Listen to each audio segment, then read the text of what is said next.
জয় জগন্নাথ। প্রভুর এই জগন্নাথ রূপ কেন? কেন তিনি জগতের নাথ? কেন তিনি সারা জগতের প্রভু জগন্নাথ? এই জগন্নাথ রূপের এক রহস্য আছে, এক কাহিনী আছে। ভগবান শ্রীকৃষ্ণ যখন তিনি পরম অবতার শ্রীকৃষ্ণ হয়ে পৃথিবীতে আসেন, কুরুক্ষেত্রের যুদ্ধের শেষে তিনি একদিন গাছের ওপর বসে আর পাখিদের গান শুনছিলেন। সেই সময় জরাব্যাধ তার রাঙা পা দুখানিকে টুকটুকে লাল পাখি ভেবে তীর বিদ্ধ করেছিলেন। সেই বিষাক্ত তীর প্রভুর পায়ে লাগতে তিনি দেহত্যাগ করেন।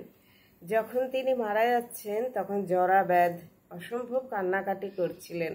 বললেন, হে প্রভু, আমি কি পাপ করলাম? কোন পাপে এত বড় আমি শাস্তি পেলাম? প্রভু, আমার জন্য আপনার প্রাণ গেল। তখন ভগবান শ্রীকৃষ্ণ তাকে আশ্বাস দিয়ে বললেন যে এতে তোমার কোনো দোষ নেই জরা।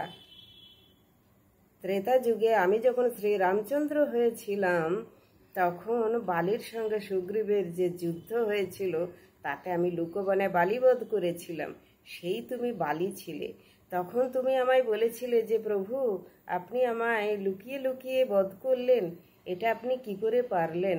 তখন আমি বলেছিলাম যে কিছু কিছু ক্ষেত্রে এরকম ছলনার আশ্রয় নিতে হয়। তো তুমিও এই সুযোগ পাবে। যখন দাপরে আমি শ্রীকৃষ্ণ হয়ে আসব তখন তোমার তীরের আঘাতে আমারও জীবনাবসান হবে। তাই তুমি দুঃখ করো না। যে যেমন কর্ম করে সে তেমন তার ফল ভোগ করে। সুতরাং আমিও আমার কর্ম থেকে বঞ্চিত হতে পারি না। আমি যেমন কর্ম করেছিলাম তাই তার ফল ভোগ করছি। তারপরে তিনি পাণ্ডবদের খবর দিলেন। অর্জুনরা সবাই এসে কান্নাকাটি করে তারপরে ভগবান শ্রীকৃষ্ণ অর্জুনকে বললেন, যত কন্যা আছে, নারী আছে, বয়স্ক বিধবা নারী আছে, তারপর সন্তান সম্ভবা নারী আছে, সবাইকে নিয়ে চলে যাও, কেননা যদুবংশ ধ্বংস হয়ে গেছে।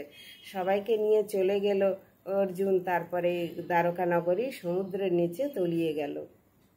তো ভগবান শ্রীকৃষ্ণ যখন অর্জুন যখন ভগবান শ্রীকৃষ্ণকে দাহ করলেন তখন দেখলেন শ্রীকৃষ্ণের হৃদয় হার্ট কিছুতেই পুড়ে যাচ্ছে না, হৃদয় ধকধক করছে। তখন সবাই অবাক হয়ে গেলেন যে শ্রীকৃষ্ণের সারা শরীর পুড়ে গেল কিন্তু শ্রীকৃষ্ণের হৃদয় কিছুতেই পুড়ল না। আহা, ভগবান শ্রীকৃষ্ণ যে সবার হৃদয়ে আছেন, তার হৃদয় পুড়বে কি করে?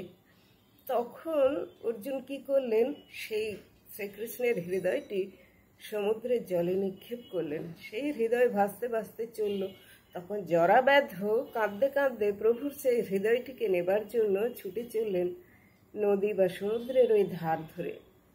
কিছু দূর গিয়ে তিনি শ্রীকৃষ্ণের ওই হৃদয়টি পেলেন। তখন তিনি সেটি নিয়ে গিয়ে জঙ্গলে লুকিয়ে রাখলেন একটি গুহাতে। দেখতেন সেখানে একটি লাল আলো জ্বলছে, তিনি গিয়ে সেখানে রোজ পুজো দিতেন। এইভাবে তিনি শ্রীকৃষ্ণের পুজো করতেন আর হাউ করে কাঁদতেন। তো তারপরে কিছুদিন পরে সেই এক রাজা তিনি ওই বেদকে অনুসরণ করে করে শ্রীকৃষ্ণের ওই হাট যেখানে আছে তিনি সেখানে ওইটির অনুসন্ধানে গেলেন। গিয়ে দেখলেন ভগবান নীলমাধব। ভগবান শ্রীকৃষ্ণ ওই বেদকে বলেছিলেন, তুমি আমার এই হাটকে নিয়ে গিয়ে আমার হৃদয়কে নিয়ে গিয়ে মন্দিরে প্রতিস্থাপন করো, তো দেখবে আমি সেখানে নীলমাধব হয়ে পুজো নেব। তারপর তিনি নীলমাধব হয়েই পুজো নিচ্ছিলেন। তারপর সে নীলমাধবকে ওই রাজা ইন্দ্রদ্যুম্ন নিয়ে এলেন। তারপর তার হলো জগন্নাথ রূপ। এই হলো প্রভু জগন্নাথ। এই প্রভু জগন্নাথ রথে চড়ে আসছেন সবার সাথে দেখা করতে। আজও কিন্তু ভগবান শ্রীকৃষ্ণের সেই হৃদয় প্রভু জগন্নাথের বুকে রাখা আছে। প্রতি বছর নিয়ম করে সেই হৃদয় যখন নতুন কলেবর হয় প্রভু জগন্নাথের, সেই হৃদয় কিন্তু সেই নতুন কলেবরে প্রতিস্থাপন করা হয়। জয় জগন্নাথ, জয় জগন্নাথ, জয় বলরাম, জয় সুভদ্রা। সবাই খুব ভালো থাকবেন। আপনাদের কেমন লাগলো অবশ্যই জানাবেন কমেন্টে। জয় জগন্নাথ লিখবেন। জয়